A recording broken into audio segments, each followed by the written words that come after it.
Você assistiu ao nosso vídeo anterior, intitulado Letramento em Saúde, exemplo do que não fazer em uma consulta médica? Este vídeo está disponível aqui no nosso canal do YouTube, Letramento em Saúde Univasf.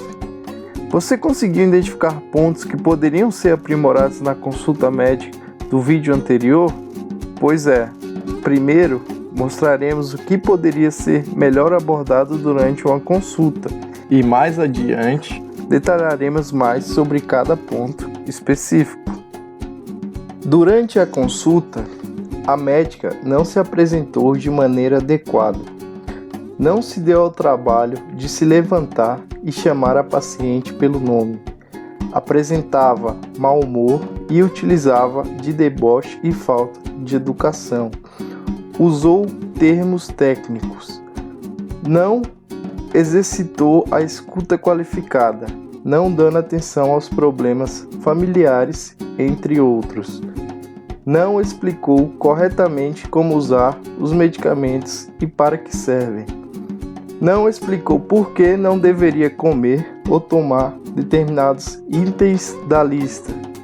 E não teve certeza de que a paciente saiu sabendo o que tinha e se havia entendido todas as etapas do tratamento.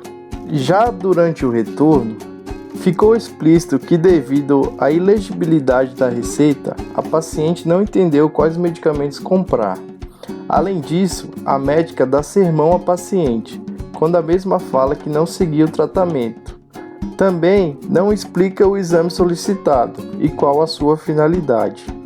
E, por fim, atribui a sua função a outros profissionais, simplesmente dizendo: o farmacêutico entende a minha letra. Quer saber mais? Meu nome é Wellen e eu sou estudante de medicina da Univasf. Como combinado, vamos agora detalhar mais um pouco sobre alguns temas específicos, como, por exemplo, acolhimento, escuta ativa, comunicação verbal e não verbal, entre outros. No vídeo anterior, vimos que a médica não recebeu Dona Maria de forma adequada. Além disso, ela não olhou nos olhos da paciente enquanto a mesma relatava suas queixas. É por conta disso que o acolhimento se faz tão importante e necessário na prática médica. Mas afinal, você sabe o que é acolhimento? Pois bem, o acolhimento ele não é nenhum espaço em nenhum local, e sim uma postura ética que todo profissional que está inserido na rede de saúde deve praticar. O acolhimento ele começa a partir do momento que o paciente ele usa os serviços de saúde, ou seja, a partir do momento que o paciente vai a uma unidade básica de saúde, conhecida como postinho, a partir do momento que o paciente vai a um hospital, ou então a uma unidade de pronto atendimento, e lá ele deve ser bem atendido por todos os profissionais, seja pelo recepcionista, seja pelo técnico em enfermagem, pelo enfermeiro, pelo médico, enfim, por todos os profissionais de saúde que estiverem presentes no momento. Sendo assim, devemos escutar o que o paciente tem a dizer e prestar um atendimento com resolutividade e responsabilização, orientando sempre que for necessário o paciente e a família. Falando em escuta, outro tema bastante importante é a escuta ativa. Escutar é estar atento, de verdade, ao que está sendo dito e expresso através de gestos, palavras, ações e emoções, ou seja, é se fazer presente no cuidado em saúde, oferecendo sempre uma boa assistência ao paciente. Na consulta anterior, a gente pôde perceber que a médica ela não dava a mínima atenção aos problemas familiares que a paciente estava relatando. Sendo assim, é muito importante para o paciente saber que suas queixas estão sendo bem acolhidas e levadas em consideração pelo médico. Isso faz com que haja um maior vínculo entre o médico e o usuário de saúde. Os elementos que formam a escuta ativa são: ofertar atenção, ou seja, o contato visual mostra que a sua atenção está ali naquele momento, é o famoso olhar nos olhos. Mostrar que se está ouvindo, fazendo sinais verbais e não verbais de encorajamento. E conduzir a consulta sem interromper o paciente. Em uma análise com mais de 300 pacientes, 18 segundos foi a média de intervalo de tempo que um profissional interrompeu o discurso da pessoa.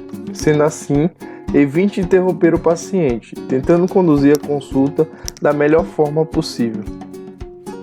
Além de acolher e escutar o paciente, devemos ter muito cuidado com nossa comunicação verbal.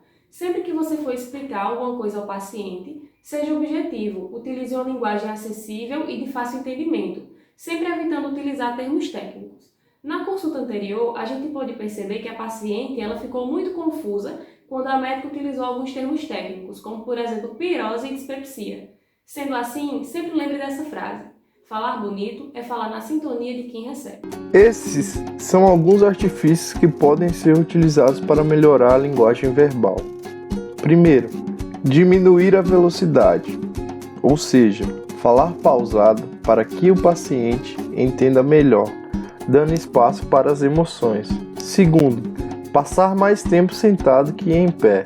Estar em pé pode passar uma ideia de pressa, para que a consulta acabe logo, ou até mesmo de superioridade. Terceiro, usar linguagem fácil e não técnica. Falar como se fosse explicar algo para seus familiares.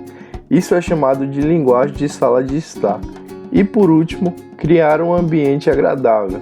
Uma estratégia é deixar claro que é normal o paciente sentir dúvidas. O importante é que esse mesmo paciente sane todas elas.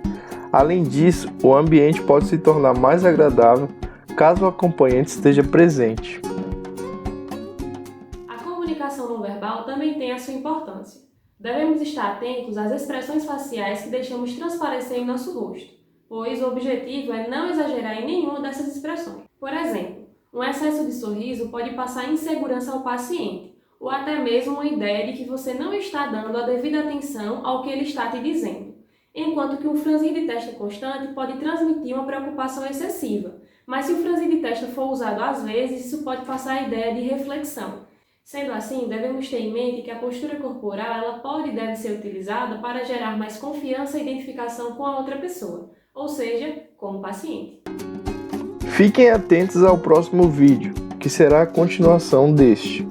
No próximo, falaremos sobre a importância de a receita médica ser legível e de ser adaptada ao contexto de cada paciente. Além disso, abordaremos a importância de um médico explicar corretamente o uso dos medicamentos e dos procedimentos que irá fazer ou solicitar. Quer saber mais sobre esse assunto? Então, se inscreve aqui no canal, curte esse vídeo e compartilhe com seus colegas. Até mais, pessoal!